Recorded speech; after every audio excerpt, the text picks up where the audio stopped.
A gente, na aula passada, né, a gente falou sobre históricos, principais desafios e unidades de medição de poluição do ar. Nessa aula, a ideia é falar sobre os principais poluentes.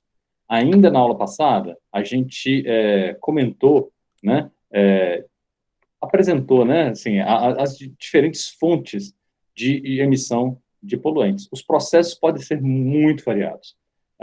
Grande parte das nossas emissões de poluentes atmosféricos, elas estão relacionadas a processos de combustão, né? Aqui a gente está vendo veículos automotores, ali a gente está vendo processo industrial, a gente também vê queimadas, mas a gente também tem vários outros processos de emissão de poluentes, como, por exemplo, manuseio de solos, manuseio de finos, na verdade, né? Não só solo, né? Solo é um deles, mas a gente pode estar falando aqui de minérios, a gente pode estar falando de grãos, que vão gerar emissões de material particulado, e aí a gente pode também falar de outras emissões industriais que vão gerar também emissões de partículas, emissões de compostos orgânicos voláteis. Tem aquele exemplo ali da atividade de pintura, né, onde você tem a emissão de compostos orgânicos voláteis relacionadas ao solvente da tinta. Então, você tem uma infinidade enorme de atividades potencialmente poluidoras. Essas atividades potencialmente poluidoras, elas vão gerar uma, uma ampla gama de poluentes. Nessa aula de hoje, a gente vai falar sobre os principais poluentes, como é que eles são classificados. Tá? Para a gente entender bem isso, eu tinha dado o exemplo na aula passada da nossa reação de combustão, que é um dos principais geradores de energia da nossa sociedade e também uma das principais fontes de emissão de poluentes industriais, devido ao transporte ou processos industriais. Né? O principal ponto aqui, ele está muito relacionado ao quê? Efetivamente, a emissão de CO2. E aí o CO2 estava relacionado lá aos gases de efeito estufa, não é verdade? Mas não era só isso, né? A gente tinha conversado já várias vezes que eu sempre vou ter contaminação no combustível e para contaminação do combustível eu vou ter também contaminação do produto. No caso do oxigênio, ele está no ar, o ar ele não está puro, então eu também vou ter emissões de óxido de nitrogênio. Eu vou ter qualquer outra contaminação que eu tenho no meu combustível, eventualmente eu vou ter a emissão de um produto ou um desvio, né, daquela reação que a gente gostaria de ver, que é CO2 e H2O como produtos da minha reação. Além disso, tem a natureza bastante concreta dos processos industriais e dos processos no cotidiano, que que eles não são totalmente eficientes. Então, aquilo que eu gostaria que fosse uma reação completa, gerando somente CO2, na verdade não acontece. Eu tenho também a emissão de CO. Eu posso ter ainda o caso onde não tenho somente a emissão de CO. CO é o quê? É um resíduo da combustão incompleta. Eu posso ter um processo de combustão tão incompleto que eu vou ter próprio resíduo de combustível sendo emitido. E aí eu teria esse resíduo de combustível, os hidrocarbonetos sendo emitidos. Né? Normalmente, esses hidrocarbonetos eles são emitidos na forma de fuligem ou compostos orgânicos que são diretamente emitidos. Essa fuligem é o próprio material particulado sendo emitido pela chaminé. Então, vocês notam que, com um processo só, a gente vê a gama enorme de poluentes que a gente tem na prática sendo emitidos. De maneira geral, a gente classifica os poluentes em dois grandes grupos: os poluentes primários e os poluentes secundários. Poluentes primários são aqueles que são diretamente emitidos na atmosfera. Bom, um exemplo foi isso aqui que eu mostrei para vocês. A reação de combustão, dependendo dos contaminantes do combustível, contaminantes do comburente, da sua eficiência, ela vai gerar uma série de produtos, né, de reação que serão considerados poluentes. Então, esses caras, eles são todos emitidos para a atmosfera. Eles são os considerados poluentes primários. Tá? Eu tenho também os chamados poluentes secundários, que são aqueles poluentes que eles não são diretamente emitidos no processo de gerador de emissão. Eles são fruto de reações químicas que acontecem na atmosfera. O maior exemplo desses, eu cheguei a comentar no finalzinho da aula passada, era o ozônio. Né? Ele não está presente na atmosfera, não é normalmente emitido por processos industriais, por exemplo, como processo de combustão. Alguns processos especificamente produzem ozônio, tá? Impressora laser, por exemplo, produz ozônio, mas, de maneira geral, ele não é emitido. O que vai acontecer é que, na atmosfera, com a presença da radiação solar e os óxidos de nitrogênio, vão acontecer uma série de reações químicas que ele vai acabar sendo gerado. E aí o ozônio, ele acaba sendo um grande problema, porque se vocês lembrarem lá, quando eu estava mostrando, lá no começo da aula passada, um dos principais poluentes que contamina as cidades europeias ou cidades americanas de grande porte são o quê? É o ozônio. Então, você tem um controle maior de material particulado, e eles já conseguiram fazer isso por legislação, mas o ozônio ainda está muito presente. Você tem um número superior a 95% das grandes cidades com excedência de ozônio. Aqui a gente ainda tem os dois problemas. A gente tem problema de material particulado, muitas vezes, e tem problema de ozônio em grandes cidades. São Paulo, por exemplo. Vitória já é uma cidade privilegiada, né? A gente tem uma cidade que não tem níveis tão elevados de ozônio, também a cidade não é tão grande assim, e a gente está muito próximo da costa, então a gente tem um vento que limpa continuamente a nossa região. Então, os nossos níveis de ozônio não são tão elevados.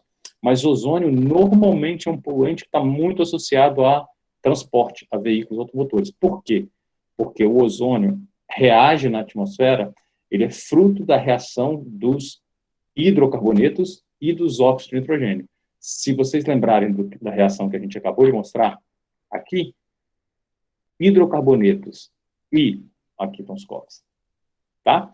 E os óxidos de nitrogênio, eles são um subproduto natural dos processos de combustão. Então, os veículos automotores, os processos de combustão de maneira geral, eles geram esses caras. E aí acaba sendo quase que consequência imediata das emissões veiculares a geração de ozônio na atmosfera. Então, mesmo controlando emissões industriais ou conseguindo, com planejamento urbano, levar as indústrias para fora dos centros urbanos, você acaba tendo problemas de concentração bastante elevada de ozônio nos grandes centros urbanos. Bom, mas agora, falando efetivamente dos nossos poluentes, eu ainda posso ter um agrupamento. Bom, esse primeiro agrupamento que eu mostrei, ele é um agrupamento de poluentes quanto à reatividade, não é isso? Quanto eles são emitidos ou não, então poluentes primários ou secundários. Em outro caso, muito comum, eu faço uma separação quanto ao grupo físico-químico, porque grande parte dos poluentes, eles são poluentes o quê? São gases, certo? Então, eu vou ter compostos de enxofre, compostos de nitrogênio, próprio ozônio, que eu acabei de falar, e os compostos de carbono. São os compostos orgânicos voláteis, hidrocarbonetos, monóxido de carbono. Esses caras são gases. E eu tenho um outro grupo que são o quê? Que são as partículas. E aí, dentro de partículas, estão vendo ali, ó, MP2,5, MP10, PTS, PS e fumaça. A principal distinção desses caras aqui é o tamanho, tá? PTS é partículas totais em suspensão. Tudo que está na atmosfera. Eu vou explicar isso mais detalhadamente. Se eu for chegar para o PM10, ou MP10, são o quê? São as partículas que são menores do que 10 microns. Ela tem um tamanho suficiente para ser inalada pelo nosso sistema respiratório. São as chamadas partículas inaláveis. Se eu estiver pensando em MP2,5 ou PM2,5, são as partículas que elas têm um tamanho suficientemente pequeno, são as menores do que 2,5 microns, e aí elas conseguem penetrar mais profundamente no nosso sistema respiratório. Essas são chamadas respiráveis, tá? PS é uma definição que não está lá na nossa legislação, ela está na legislação estadual de meio ambiente, ela não está na legislação nacional. PS, ela é a partícula sedimentável. Na verdade, todas as partículas são sedimentáveis, né? Então, PS, na verdade, eu falei sedimentável, é sedimentada, tá? Então, é o quê? Aquela partícula que ela se deposita sobre as superfícies. O principal ponto dela aqui ela não está dividida por tamanho, tá? Ela está simplesmente considerada pela sua sedimentação. Então, ela é um grupo. Se você for medir os tamanhos das partículas sedimentadas, elas são todas. Você vai encontrar um percentual grande de partículas pequenas, um percentual grande de partículas grandes. Ela tem uma distribuição bastante ampla, tá? O principal ponto aqui enquanto aquela divisão por tamanho, ela está muito relacionada a dano à saúde, quando a gente fala em partícula sedimentada, a gente está falando mais de incômodo, né? Deposição sobre os bens, sobre a superfície, sobre a sua casa, então ela causa mais incômodo. Faz mal à saúde? Bom, Claro que ela vai fazer mal à saúde. Por quê? Porque essa partícula que está sedimentada, ela é uma mistura de todos aqueles tamanhos, né? Do PM2,5, que penetra profundamente, do PM10, que fica só nas vias aéreas superiores, e do próprio PTS, entenderam? Então, ela é um conjunto. A diferença aqui é só como você separa a forma de medição, né? Na verdade, nas 3 primeiras, você vai medir aquilo que está na atmosfera. Tem como se fosse um aspiradorzinho que vai sugar uma quantidade de ar e medir a massa de partículas. Na PS, você vai medir a quantidade de partículas que está depositada sobre uma superfície. A mesma distinção vale para a fumaça, que é aquele último grupo que está ali, tá? Aquele quinto grupo. Fumaça, ela também são partículas, mas normalmente fumaça, ela está relacionada ao quê? A uma sensação de opacidade, né? Então você vê a fumaça. Então a fumaça reduz a visibilidade, tá? Então do mesmo jeito que a gente vai ter MP2,5, MP10, métodos de medição para as 4 anteriores, a gente vai ter também um método de medição específico para fumaça. Agora, todos eles são partículas, só são classificações diferentes, não são tipos diferentes de partículas. Tudo bem? Então, eu vou ter 2 tipos de poluentes, né? Poluentes gasosos e poluentes e material particulado. Vamos falar primeiro sobre os poluentes gasosos, e aí depois a gente fala sobre os material particulado. Poluentes gasosos, a gente tem vários tipos. Vamos começar falando, olha só, então eu vou ter compostos de enxofre, compostos de nitrogênio, ozônio, compostos de carbono. A grande maioria deles, tá? Quando a gente for falar dos processos que emitem, vocês vão ver que vai aparecer o quê? Processos de combustão. Mas não apenas processos de combustão. Vão aparecer diversos processos industriais, e aí você vai ter, em alguns processos industriais, a emissão desses compostos de enxofre, né? Vamos falar um pouquinho sobre eles. Os principais compostos de enxofre, tá? Eles, na verdade, são os óxidos de enxofre. São esses 2 carinhas aqui, tá? Esses sujeitos aqui, ó. Esse cara e esse cara aqui, tá? Os compostos de enxofre, eles normalmente são emitidos na atmosfera aqueles 3 primeiros, tá? Eles são emissões antropogênicas ou emissões naturais. Bom, antropogênicas, o nome está dizendo, né? Antropogênicas, feitas por nós, por seres humanos. Ou emissões naturais. A gente tem, por exemplo, se você pegar o H2S, H2S é aquele cheiro de ovo podre, tá? O H2S é o mesmo cheiro do esgoto, por exemplo. Então, degradação biológica de maneira geral, né? Você tem um bicho morto lá sendo degradado por bactérias, ou você tem um apodrecimento de matéria orgânica de maneira geral.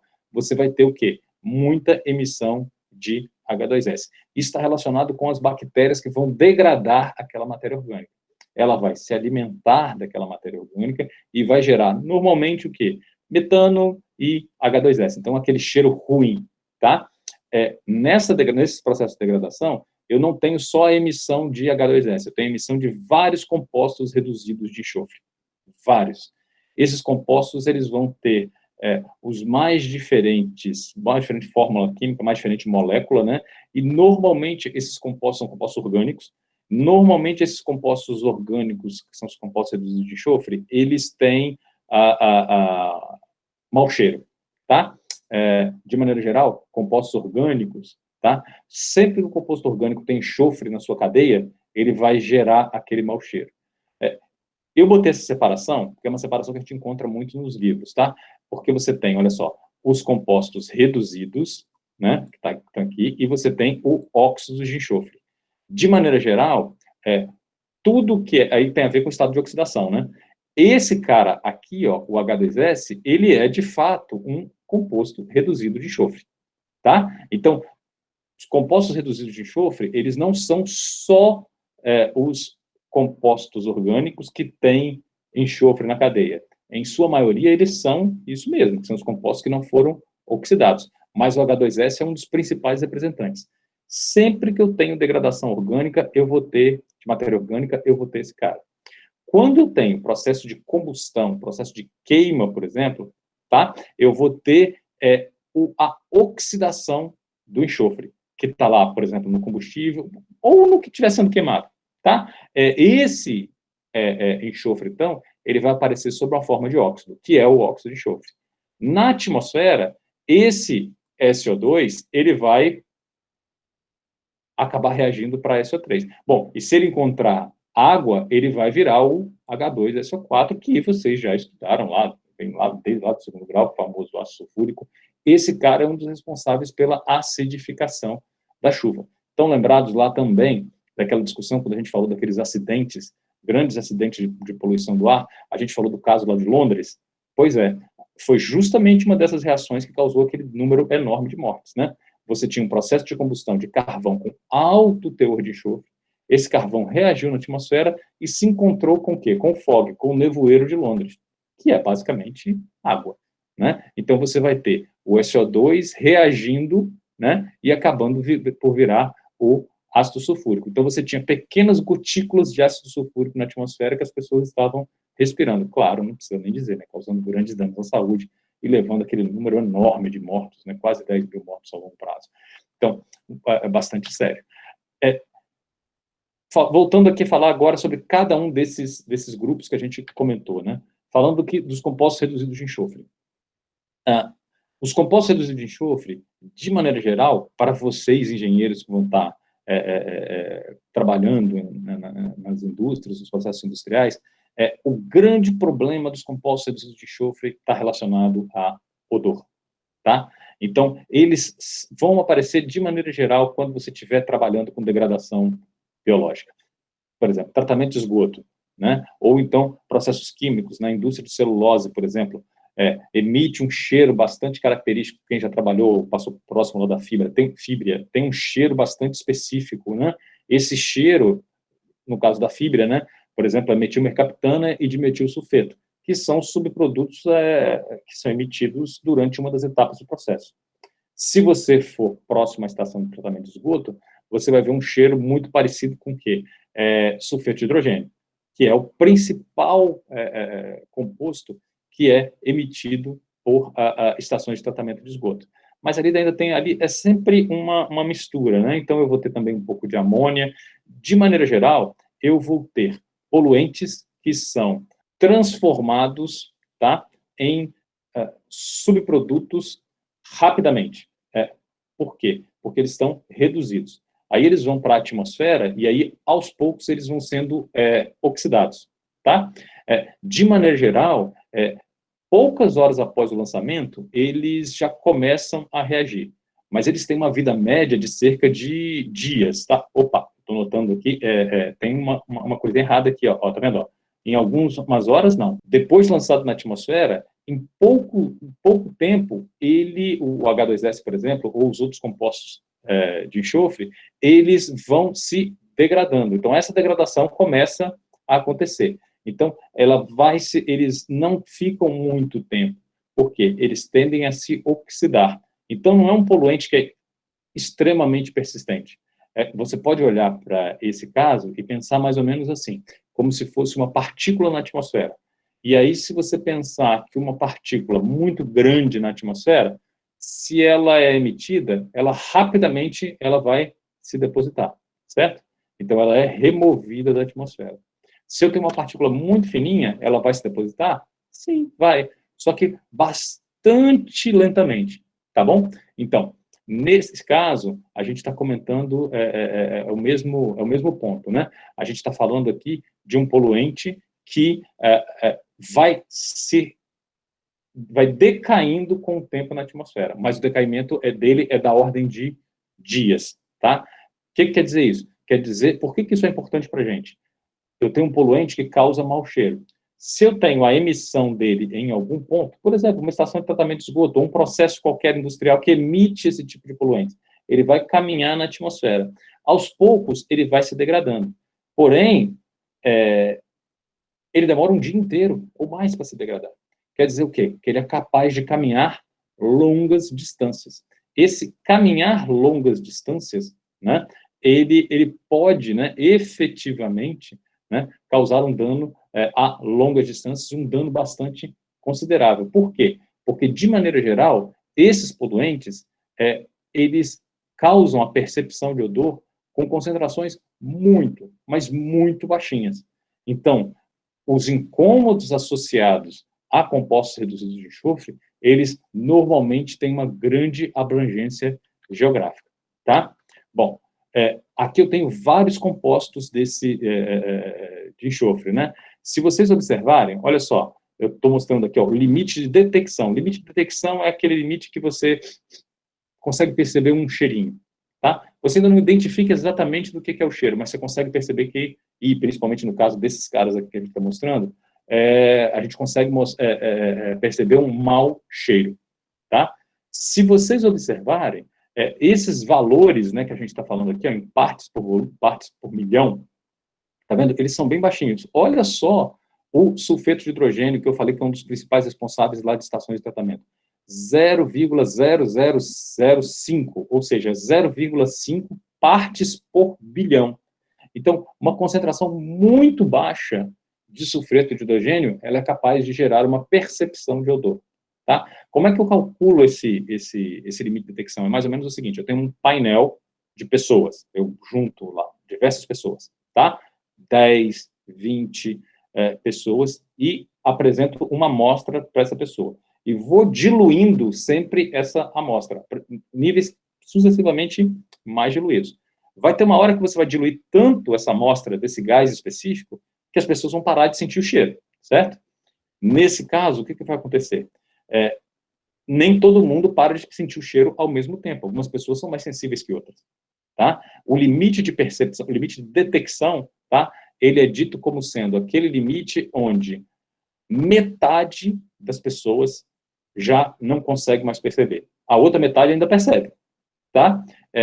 Então, esse limite de percepção, muitas vezes, ele até confunde quando você vai fazer um estudo de impacto ambiental. Por quê? Porque você faz estudo de impacto ambiental e você observa que as concentrações na vizinhança, por exemplo, de uma instalação industrial, elas estão abaixo do limite de percepção. Mas, mesmo assim, a população reclama. Por que a população reclama? Porque o limite de percepção, ele está relacionado ao quê? É um dado estatístico, né?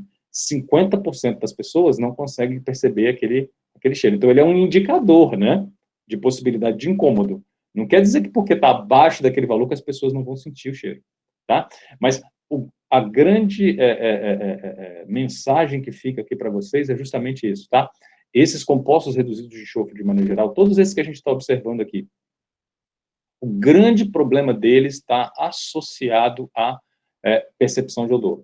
E a grande dificuldade para o controle desse tipo de emissão é que concentrações muito baixas já geram percepções de odor, já geram reclamação, tá?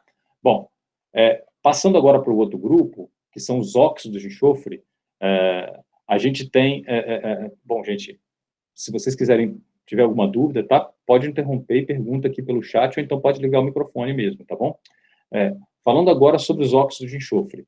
Bom, a gente já falou, né, que esses caras, enquanto os outros, né, o grupo anterior, os compostos reduzidos, esses caras aqui são os compostos o quê? Oxidados. Então, os oxidados, em sua grande maioria, são emitidos por processo de combustão, tá? E aí eu vou ter uma taxa de emissão muito relacionada, tá, à qualidade do combustível. Por quê? Porque vários tipos de combustível possuem um percentual bastante significativo de enxofre.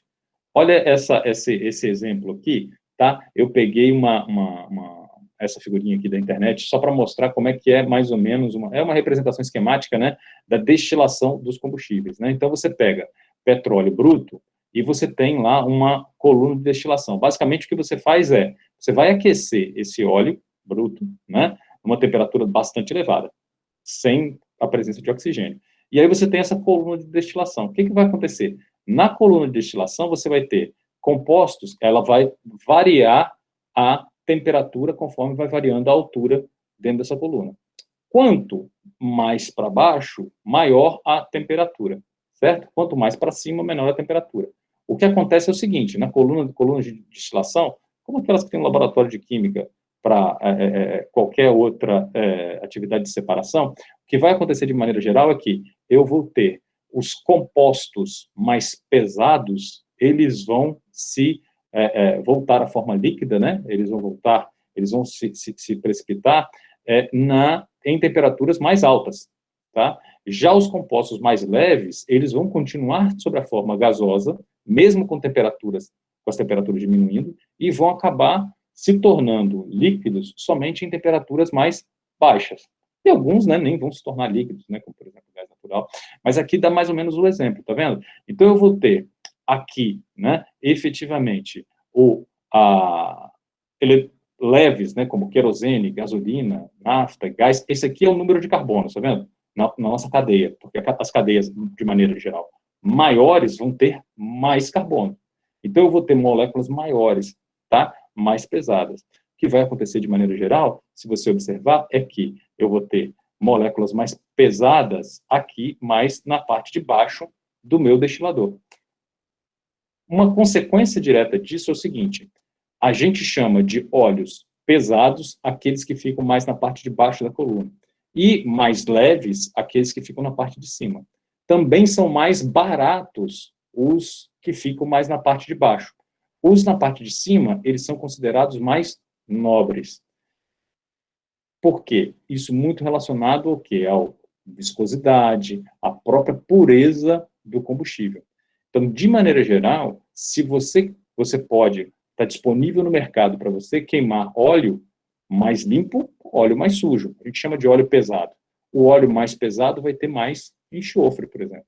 O óleo mais leve vai ter menos enxofre. Então, essa taxa de emissão que a gente está... Opa, desculpa, eu troquei errado.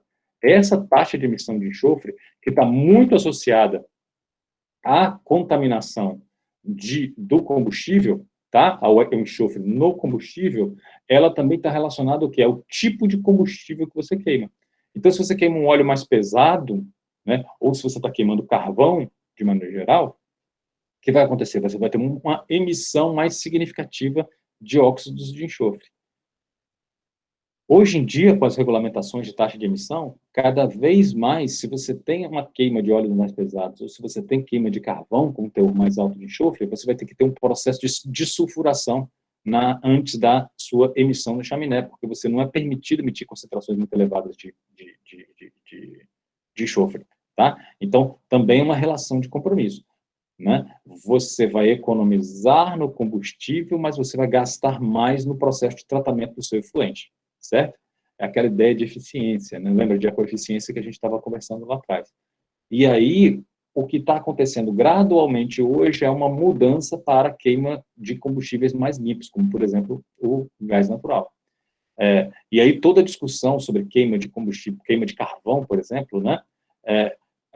Porque o carvão ele já é mais difícil de queimar, até mesmo porque você está queimando, quando você está queimando gás, você está queimando, um gás, né? Com um comburente que é o outro gás. A queima é mais fácil, mais eficiente. A queima de um produto sólido, de um combustível sólido, ou mesmo de um combustível líquido, ela já requer uma engenharia mais sofisticada para garantir que ocorra queima eficiente, né? Então, existe essa dificuldade também. Mas o grande desafio para a queima de carvão, para a obtenção de energia a partir da queima de carvão, hoje em dia, e de óleos mais pesados, tem sido as emissões de óxidos de enxofre.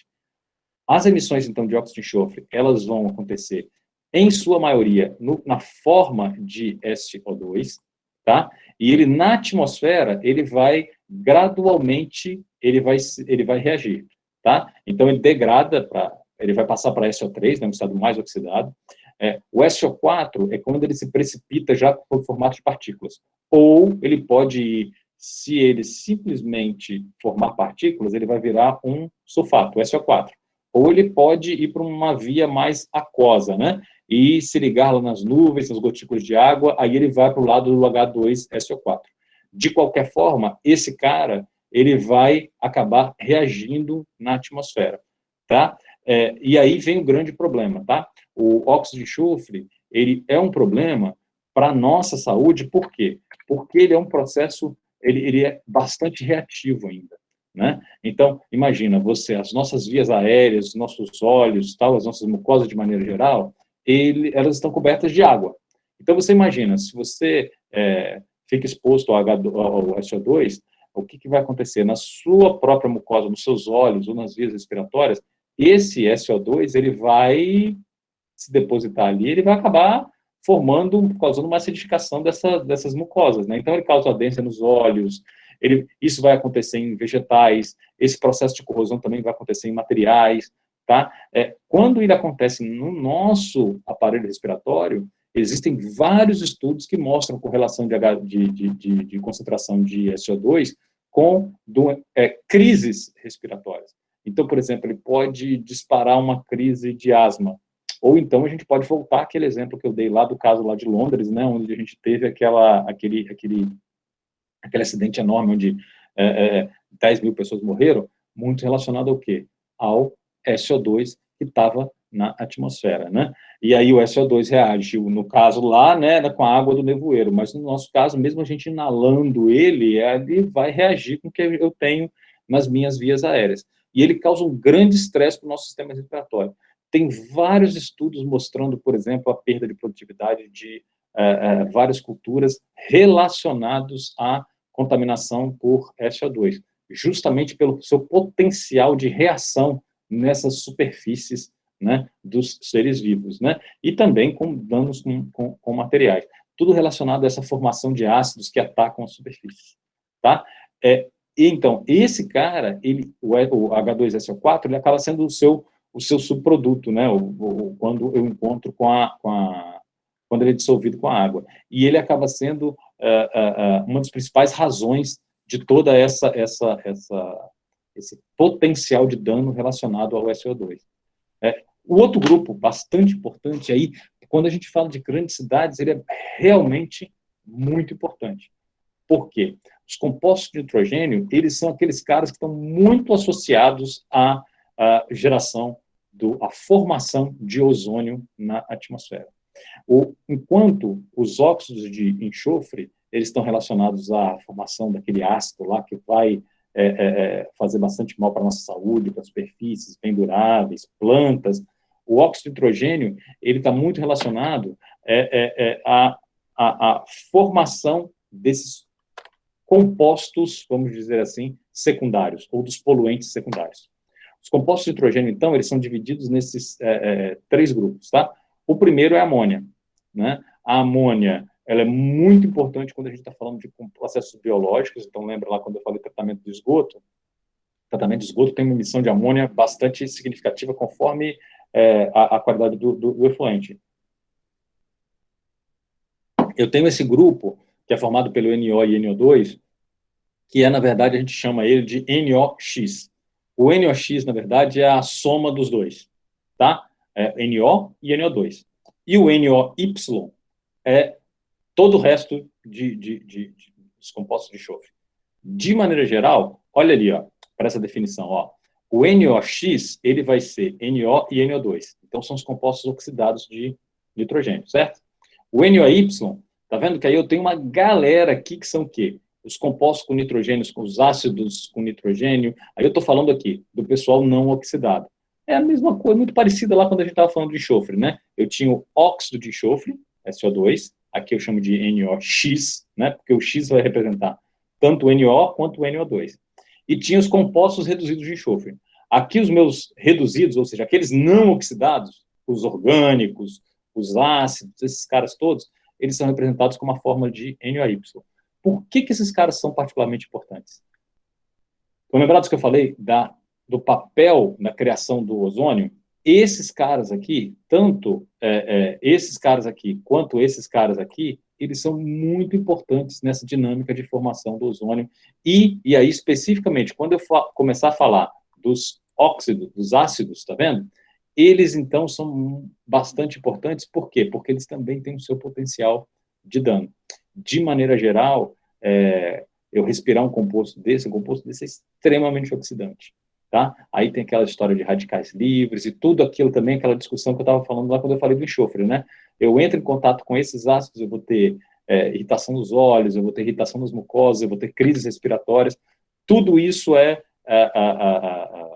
vai surgir na atmosfera, né? Como função dessas emissões de óxidos de nitrogênio, de nitrogênio. Então, falando um pouquinho desses caras. Primeiro, a amônia, né? A principal ponto aqui da amônia fonte de emissão, né? são os processos de degradação biológica. Então, eu vou falar de processo de degradação de matéria orgânica de maneira geral, mas eu vou falar de tratamento de esgoto. Também está presente em diversos processos químicos industriais, certo? Então, a amônia, ela é muito perigosa devido ao seu poder corrosivo, né? E ela tem um cheiro fortíssimo, né? Bom, vocês sabem que a amônia, amoníaco, né, é utilizado como material de limpeza, porque ele tem o seu poder corrosivo mesmo bastante significativo. E já os óxidos de nitrogênio, como eu falei, né, eles são muito importantes. E da onde eles vêm?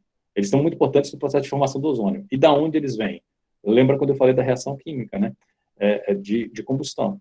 Se eu tenho combustão, contaminação no combustível, eu vou ter emissão dessa contaminação nos meus produtos. Agora, se o meu comburente não é oxigênio puro, se eu tenho algo a mais no comburente, no caso eu tenho, né, porque o ar atmosférico não é só oxigênio, ele vai ser oxigênio mais nitrogênio. Na verdade, a maior parte dele é nitrogênio, né? E aí, como eu tinha falado para vocês na aula passada, o nitrogênio, N2, a molécula de nitrogênio, é a forma estável do nitrogênio em temperatura ambiente. Só que a altas temperaturas, ela não é a forma estável. A forma estável dela é um óxido de nitrogênio. Então, quanto mais quente o meu processo de combustão, e hoje em dia a gente está tendendo a fazer temperaturas de queima cada vez maiores para aumentar a eficiência de combustão, quanto maior essa temperatura, o que vai acontecer é que eu vou ter mais conversão desse nitrogênio molecular, N2, em óxido de nitrogênio. Esse óxido de nitrogênio, ele acaba sendo emitido para a atmosfera. O que vai acontecer é que, em alta temperatura, as taxas de reação são maiores.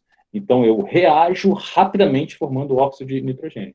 Só que quando a temperatura cai, a minha forma estável não é óxido de nitrogênio. Minha forma estável é N2. Então, ele deveria voltar ao seu equilíbrio.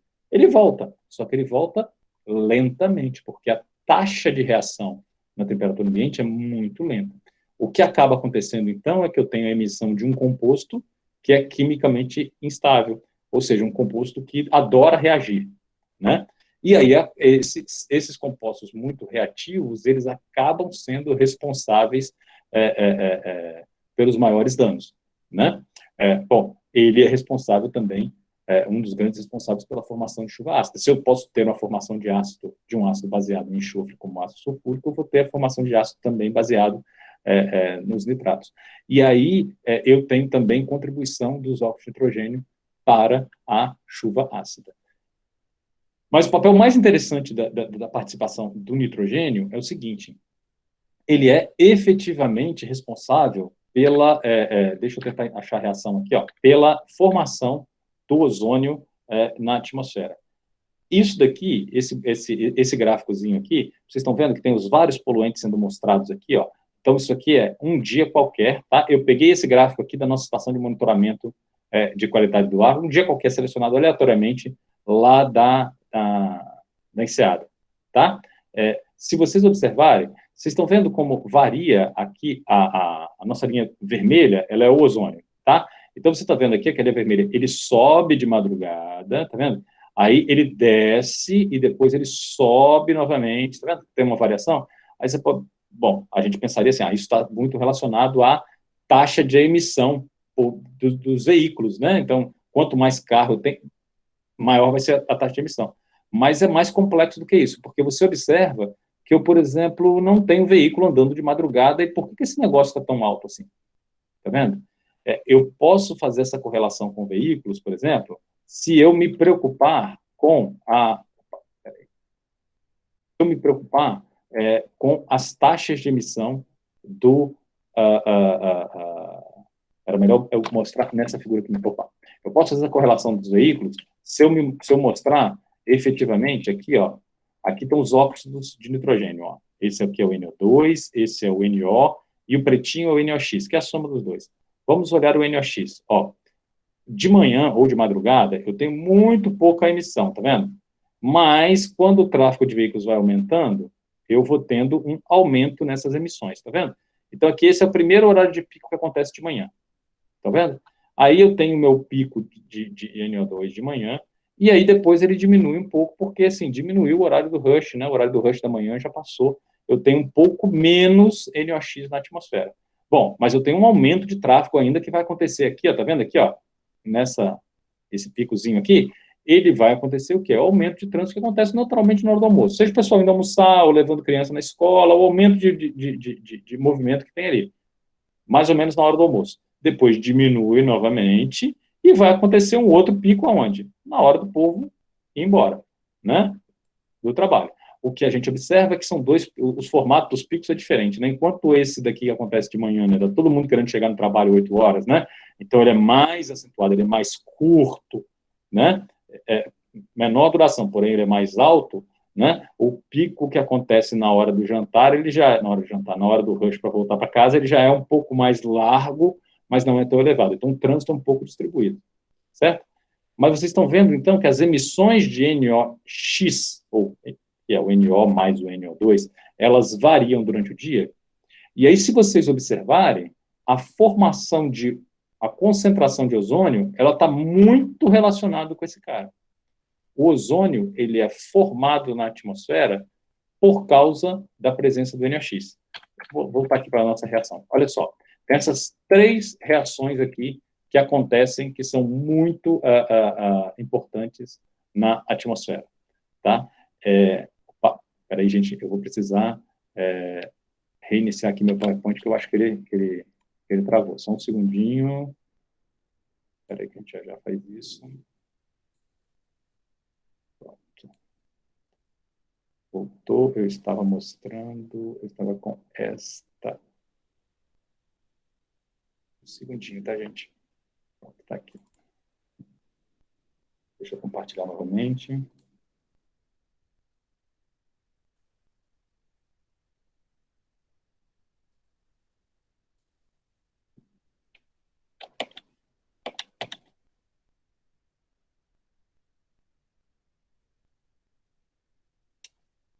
Pronto, acho que voltou. Acho que vocês estão vendo agora novamente. Isso, espero que sim. Se não estiverem vendo, me avisem. Bom, então, o que acontece, na verdade, se eu observar na atmosfera, tem várias reações químicas que vão acontecer entre esses grupos aqui, né, que são os óxidos de nitrogênio, para formar o ozônio. Mas várias outras substâncias, tá vendo? Hidrocarbonetos, principalmente, tá vendo? Participam dessas reações. Para a gente olhar de forma mais simples, tá? Da atmosfera, o que eu tenho é isso aqui, ó, tá? Tentando explicar da forma mais simplificada. Eu vou ter uma emissão de NO2, tá?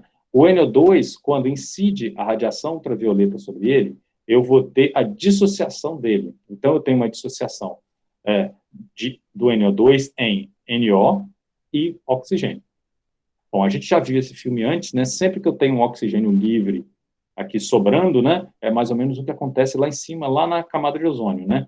Esse oxigênio livre, ele vai acabar se juntando aqui com um oxigênio molecular. E aí eu formo o ozônio. Então eu vou ter um processo de formação de ozônio na atmosfera por conta da dissociação do NO2, tá?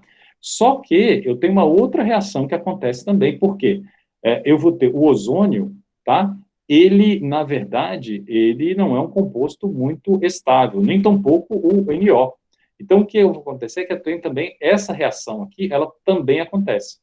Então, o ozônio vai oxidar o NO e vai formar o NO2. Bom, a parte interessante aqui, se eu olhar só para essa reação, o que vocês estão vendo é que eu não tenho geração líquida de nada, não é isso? Essa reação aqui, né, a 1 e a 2 acaba gerando ozônio e a 3 acaba destruindo o ozônio. Tá vendo? Então eu não tenho geração líquida de ozônio, né? Porque para gerar o ozônio eu tenho que dissociar o NO2, certo? Se eu tenho muito NO na atmosfera, né, porque eu dissociei o NO2, eu acabo consumindo o ozônio. Esse processo, naturalmente, ele faz com que o que aconteça? De manhã cedo, quando eu tenho um tráfego de veículos mais intenso, eu começo a emitir os meus poluentes, o meu NOx, tanto o NO2 quanto o meu NO. Só que, de manhã cedinho, 6 horas da manhã, eu não tenho muita radiação solar. que acontece, então? Acontece que o meu NO vai consumir o ozônio que está na atmosfera. Percebe? Então, ele vai acabar gerando o quê? Ele vai gerar oxigênio e vai gerar NO2, certo? Então, eu vou ter uma conversão na presença do ozônio, né, de NO para NO2. Isso de manhã cedinho, quando começa a emissão dos veículos automotores. Durante o dia vai passando, eu começo a ter o quê? Radiação solar. A radiação solar, então, vai fazer o quê? Vai converter aquele NO2 que estava sendo emitido na atmosfera, né, e que também se transformou de NO para NO2, certo? Ele vai começar a fazer o quê? A gerar oxigênio livre, que vai gerar o ozônio. Então, na presença da radiação solar, eu começo a aumentar as concentrações de ozônio, certo? Bom, aí eu vou chegando, vai começando a entardecer. Com o entardecer, o que vai acontecer? A radiação solar cai novamente. Então, quando ela cai novamente, eu vou ter o quê? Eu vou diminuir a reação 1 e 2, certo? E ela vai acabar fazendo o quê? E começa o quê? O consumo novamente de ozônio. Vou voltar um pouquinho, mostrar esse gráfico aqui e ver como ele é explicado, então, por isso. Ó. Então, eu vou ter momentos de tráfego intenso, onde eu tenho uma grande emissão de óxido de nitrogênio, tá vendo? Então, aqui, ó. Só que, durante os aumentos de tráfego, eu sempre lembra que eu vou ter o quê? Eu vou ter aumento de NO, por exemplo. Então, ele vai consumir um pouco de nitrogênio. Mas eu também vou ter aumento de NO2 na atmosfera. Só que eu não tenho radiação solar, porque a radiação solar ela está principalmente no período aqui, ó, no meio da, né, depois, vamos dizer assim, eu botei ele de 9, vamos dizer que de 10, né, assim, de 10 às 3 da tarde, mais ou menos. Então, percebe que eu consigo explicar o que está acontecendo aqui por esses dois fatores.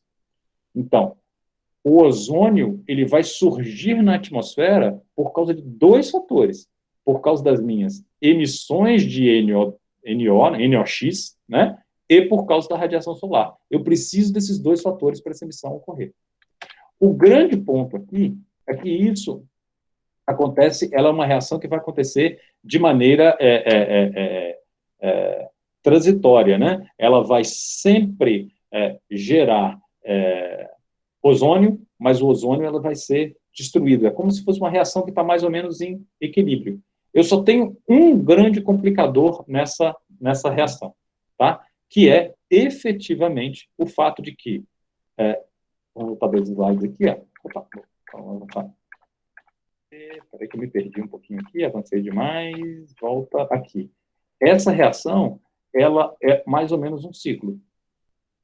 O grande problema é que eu tenho outras formas de gerar NO2 na atmosfera que não são pela dissociação do ozônio. Quais são essas formas? Essas formas, normalmente, elas estão relacionadas a reações químicas envolvendo ou o CO, estão vendo aqui o CO, que é resíduo de combustão não totalmente efetuada, né? Eu podia ter aqui, essa reação ela funciona com CO, mas ela pode funcionar também com um hidrocarboneto que não reagiu totalmente. E aí eu não vou apresentar isso para vocês aqui, porque são reações um pouco mais complicadas. Tem algumas que têm até 50 passos intermediários, tá?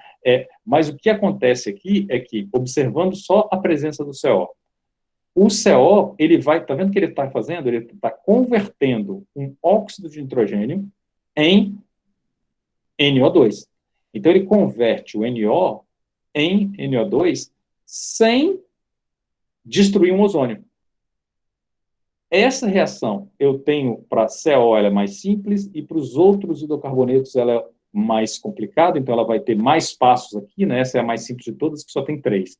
Para os outros hidrocarbonetos vai ter 10, 20 passos, mas o resultado final vai todo na mesma direção, tá? Eu vou acabar tendo esse mesmo processo de reação. O que vai acontecer, então, é que a presença dos compostos orgânicos voláteis, né, dos hidrocarbonetos não queimados, né, junto com o radical OH, o radical OH, ele está ali presente o tempo todo na atmosfera.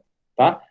Então, a presença desses dois caras vão causar níveis de ozônio muito maiores do que só aquela reação lá que a gente estava falando, lá de NO2, NO. Então, o ozônio ele vai aumentando, aumentando, aumentando em níveis consideráveis. Daí a necessidade da gente controlar as emissões de compostos orgânicos voláteis em veículos e de NO2, tá? De NO2 e de NO, na verdade, né? De NOx. O ozônio, ele vai ter, então, uma série de efeitos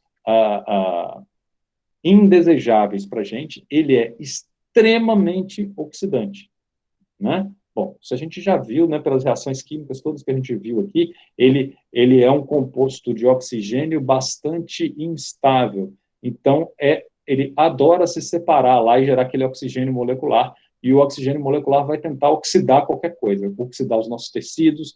Então, ele causa, já foi mostrado correlação forte dele com ataques de asma, dor de cabeça, irritação dos olhos, injúrias em vegetais, ele oxida as folhas ficam como se fossem queimadas, meio amarronzadas, por causa da presença dele. E ele, por ser um oxidante, ele vai acelerar o processo de oxidação em borracha, tecido, corante. Bom, a gente usa ozônio para esterilizar a água, né? Então, você já deve ter ouvido falar no ozonizador, né? E então você imagina como ele causa efeitos deletérios à saúde. E esse é o grande problema hoje das grandes cidades. Os níveis de ozônio, tá? Principalmente das cidades europeias e americanas, está num nível preocupante, né? Eles não é um problema que as grandes cidades do mundo têm tido muita dificuldade de lidar, né? Por quê? Porque está muito relacionado às emissões dos veículos automotores. Então, eu tenho uma conexão entre ozônio e óxido de nitrogênio bastante forte, né?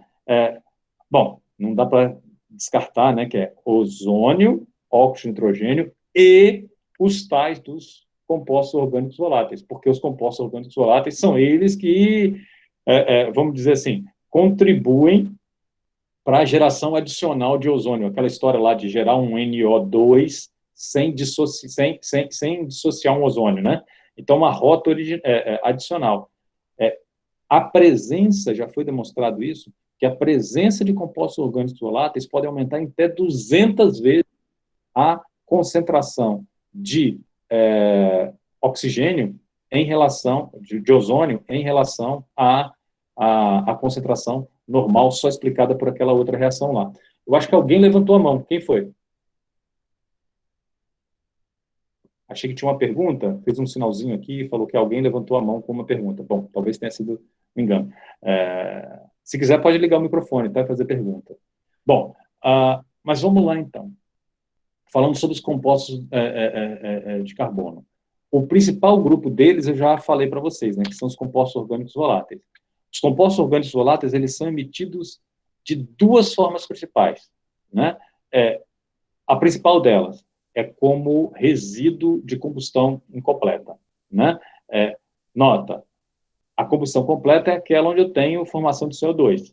Se ela não tiver tão perfeitinha assim, e de maneira geral ela não está, ela não só vai formar CO2, como ela vai formar CO. Mas ela pode estar num estado muito pior ainda, onde eu tenho a emissão do próprio combustível, o composto orgânico não foi totalmente queimado. Então, eu comecei o processo de conversão daquele composto orgânico, daquele hidrocarboneto, normalmente de cadeia mais longa, são os com mais carbono são mais difíceis de queimar. Então, eu vou fazendo o quê? Eu pego um composto orgânico de combustível com cadeia bastante longa e vou tendo várias reações químicas e essa cadeia vai diminuindo até virar CO2. Se eu interrompo o processo no meio, eu posso ter emissão de algum composto, certo? Um composto orgânico ainda, com uma cadeia carbônica ali, né? Que não foi totalmente queimado.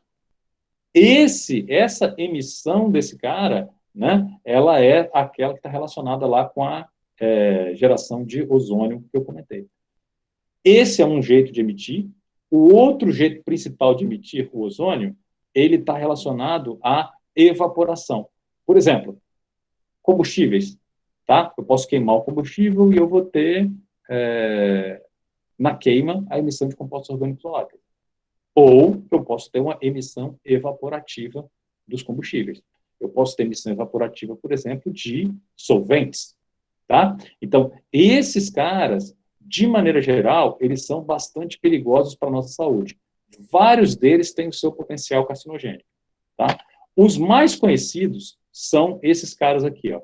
Dioxina, benzenos, os hidrocarbonetos aromáticos policíclicos, aldeído e o metano. O metano é o cara das mudanças climáticas, né? Uma molécula de metano é 11 vezes mais agressiva do que uma molécula de CO2 com potencial de efeitos climáticos, tá? Então, de maneira geral, esses caras são os mais conhecidos, mas eu tenho vários outros compostos orgânicos voláteis de interesse ambiental por causa dos danos à saúde, tá?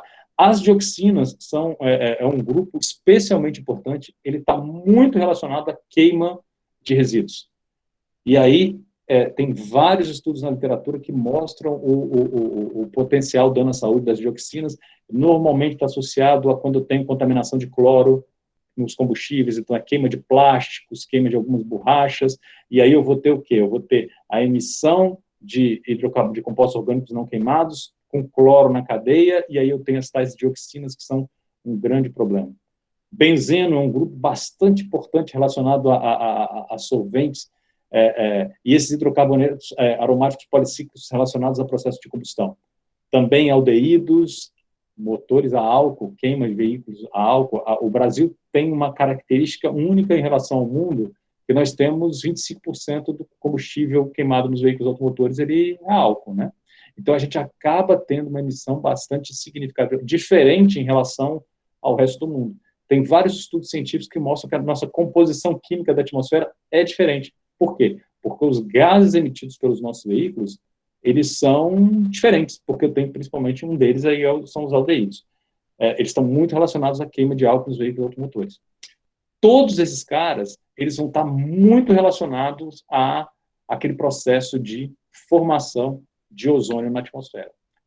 Mas não só isso, tá? Por quê? Porque eles têm muita correlação, forte correlação mesmo, com o potencial carcinogênico para câncer, né? Eles são comprovadamente, vários deles são comprovadamente carcinogênicos e causam malformações do feto, causam vários distúrbios do sistema imunológico, sistema cardiovascular, endócrino. Então, eles são, de fato, extremamente agressivos. Se vocês observarem, olha, essa aqui é a lista dos danos à saúde relacionados a dioxinas. São muito parecidos com aqueles relacionados a benzenos, tá? Que também são muito parecidos àqueles relacionados aos compostos aromáticos policíclicos. Então, de maneira geral, tá? Os compostos orgânicos voláteis, eles são muito, mas muito agressivos, tá?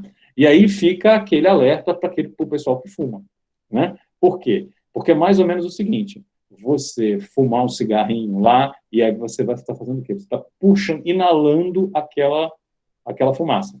E aí tem essa estatística aqui interessante, ó, que está aqui, ó, esse terceiro item, né? Que na fumaça do cigarro foram encontrados 280 tipos de hidrocarbonetos aromáticos policíclicos, enquanto no escapamento de veículos foram encontrados 146. Na verdade, você está inalando aquelas... porque a fumaça do cigarro está longe de ser uma combustão perfeita, né? Então, e aí ela tem aquele cheiro característico que está relacionado justamente ao quê? Aos compostos orgânicos voláteis que estão sendo emitidos naquela fumacinha. Então, entendam, né, que esses produtos de combustão não realizada, eles são bastante importantes do ponto de vista de dano à saúde. Então, de maneira geral, a gente tem os compostos orgânicos voláteis importantes como de três formas, tá? A primeira grande forma de dano, de aspecto ambiental relevante deles, a gente tem a participação deles na formação de ozônio, tá? E ozônio é um grande problema nas cidades, tá? Em grandes cidades. Você tem todas aquelas emissões veiculares e aquelas reações químicas que eu estava tentando mostrar rapidamente para vocês, e essas reações químicas, elas vão acabar gerando ozônio na atmosfera, e ozônio Lá na camada de ozônio, ele é muito bom porque ele bloqueia a radiação ultravioleta, mas aqui ele causa sérios efeitos à saúde. Então, primeiro ponto, ozônio. O segundo ponto, eu vou ter o efeito nocivo que à saúde que esses compostos orgânicos têm. De maneira geral, todos eles têm efeito deletério à saúde humana. Todos eles. Alguns não têm, né, mas a grande maioria deles tem. Vários deles têm um potencial enorme de causar câncer, distúrbio do sistema imunológico, ataque ao feto. Então, são grandes problemas. Dioxina, benzeno, aldeído são grandes problemas de saúde. Tá? E aí a emissão desses caras ela é problemática. Sempre que eu tenho solventes industriais, isso é problemático para a saúde do trabalhador, para a segurança do trabalhador. Processo de combustão imperfeita sempre são grandes problemas. E o último dos três eles são grandes responsáveis pela percepção de odor. Por quê? Quando eu estou falando de concentrações mais elevadas, eu falo de dano à saúde. Quando eu estou falando de concentrações mais baixas, mesmo aquelas que são tão baixas que não causam efeito à saúde, eu já começo a sentir o cheiro desses caras. E aí eles estão relacionados à percepção de odor. A grande maioria, tá, dos compostos responsáveis pela percepção de cheiro são os compostos orgânicos voláteis. Tá? Bom, gente, a gente vai ficando por aqui, porque na aula que vem a gente fala um pouco sobre monóxido de carbono, dióxido de carbono e vai começar a falar sobre material particulado.